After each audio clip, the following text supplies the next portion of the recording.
Just answer me the question. Who gave you the right to destroy the life of my daughter, raping her, after ravishing her, killing her? But what right do you have na kayong tagalabas kung gano'n na lang ang pawis at hirap, saving every, tapos pagdating doon, pabili lang ng sa anak mo para pagdating mo doon, basag na pala. And you know what?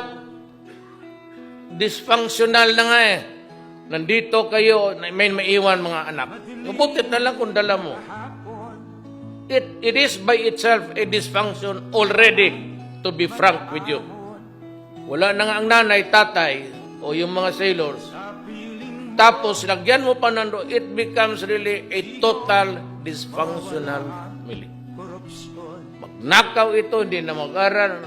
So, hindi ninyo na, you simply overlook the things in life.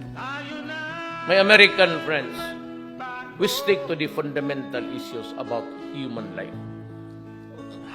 You want to protect, we do not want whoever wants to kill people. You cannot build a nation over the bones of the criminals if that is what you want to do. But then, I have to do something by the sheer magnitude of 4 million.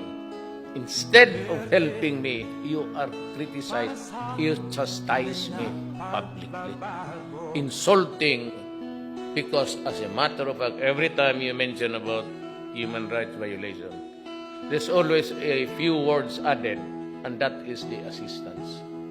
You can have it. It's all yours. We will survive. I'm sure I would be a villain to... Ngayon lang, maybe at this time, not all Filipinos would took note to kindly about my son. But in the years to come, the next generation, they would know that there is such a thing in this world as the dignity of the Philippines. Maraming salamat po. Maraming salamat, Pangulong